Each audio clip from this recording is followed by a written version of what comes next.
Tuwing Sabado. Kwento ni Russell Molina, guhit ni Sergio Bumatay III. Isang pares na tsinelas, 2 puting kamiseta, 3 latang sardinas, 4 na labakara. Busog na ang bag ni nanay.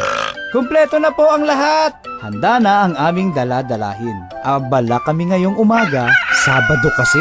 Espesyal ang araw na ito. Tuwing Sabado'y nagiging batingaw ang boses ni nanay. Gising na anak! Umaga na! Umaga na! Nag-iinat-inat pa lang ang araw ay dilat na ako.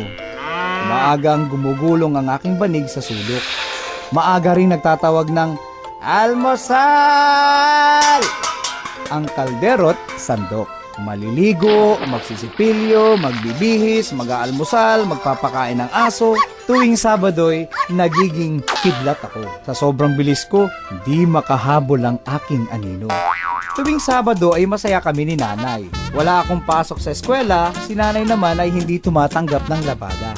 Tuwing Sabado kasi ay pumupunta kami sa bahay ni tatay. Tuwing Sabado ko lang siya nakikita. Tuwing Sabado lang nabibisita. Sabado lang kami nagkakasamang pamilya.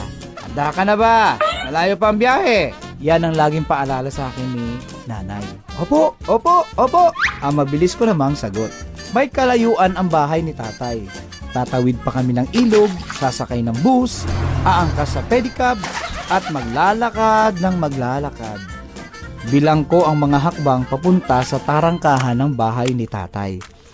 1, 2, 3, hanggang 38. Layo no? Minsan nga'y tagaktak ang pawis ni nanay. Pero ako, hindi napapagod. Alam ko kasi na may malaking ngiti na naghihintay sa akin. 1, 2, 3, 1, 2, 3. Tig-3 halik ang itinatanim ni tatay sa magkabilang pisiko. Ang laki-laki mo na iho. Ang higpit ng yakap niya. 1, 2, 3, 4. Dumarami ang kanyang linya sa noo. Hagdan niya ng mga duwende. Pabiriw niyang sinasabi. Kinukulayan kasi nila ang buhok ko ng puti paggabi. Marami na rin siyang puting buhok. Mahirap bilangin. Ang tangkad mo na! Nagpa-basketball ka ba? Kumusta ang mga grado mo? Number 1 ka ba sa eskwela? Hindi ako makasagot sa dami ng kanyang tanong. Hindi ko alam kung paano ko sisimulang ikwento ang nangyari sa akin sa buong linggo. Sa isang sulok kami laging nagkakamustahan ni tatay. Dito kami madalas maglaro, dito kami nagtatawanan, dito kami nagtataguan. Dito rin niya ako madalas turuan. Alam mo ba na ang tatay ko ang nagturo sa akin na magbilang? Nagsimula sa hinliliit hanggang sa hinlalaki. Ngayon kaya ko nang bumilang lagpas 100. Salamat sa kanya. Mag-practice ka pag uwi mo ha. Ang laging bilin niya. Subukan mong bilangin ang mga bituin mamayang gabi. Naku, sigurado ako, puti na rin ang buhok mo hindi ka pa tapos magbilang. Sabay tawa. Tatay mo ang nagturo sa'yo kamo? Ang tanong ni Miss Malu. Teacher din ba siya na kagaya ko? Binala kong sagutin ang tanong ni ma'am, pero umiti na lang ako.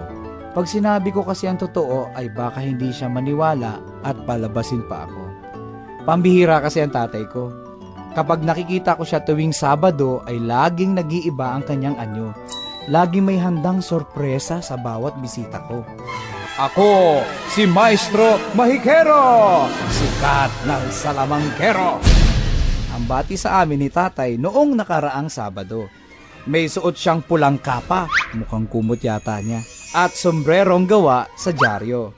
Walang kukurap, walang kukontra, manood, manood! Heto na! 1, 2, gumamela! Biglang may umusbong na malagong palumpong ng bulaklak sa kanyang palad. 3, 4, 5! Biglang may pinitas na barya mula sa aking tainga. 6, 7, 8. Biglang nawala ang mga bulaklak at barya na parang bula. Nagpalakpakan ng lahat. Ang galing ng power niya. Ang tatay ko, hindi lang teacher, mahikero rin siya. Ituturo ko sa'yo ang magic na yan.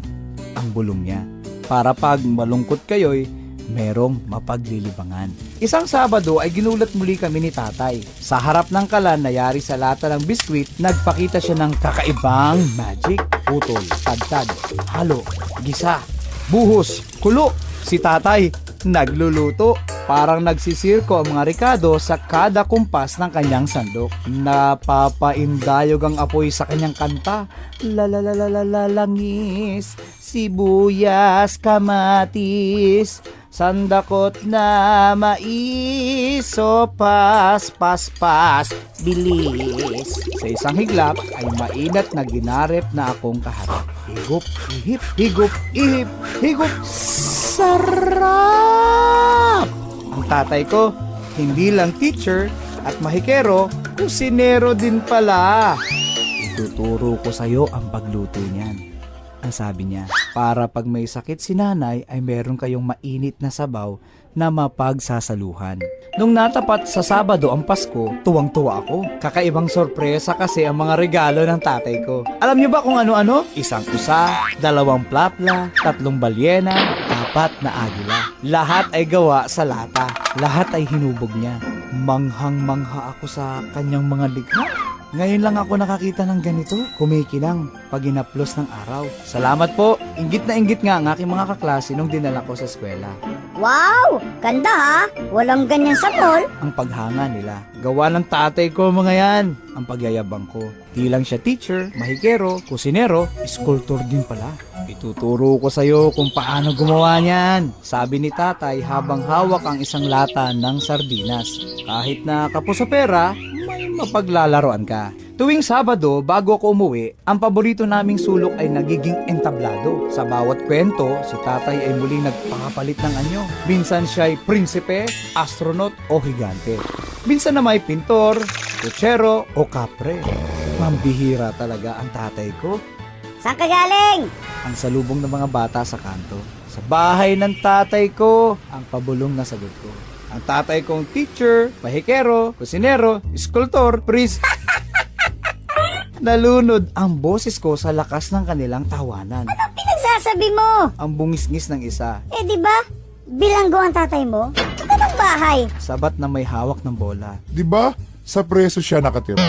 Kabilaan ng kanilang mga kutya. Sinubukan kong magbingi-bingihan pero malakas at malutong ang kanilang halakhakan. 1, 2, 3, tatay mo'y bilanggo. 5, 6, 7. Bahay niya ay preso. Bilanggo, bilanggo, bilanggo.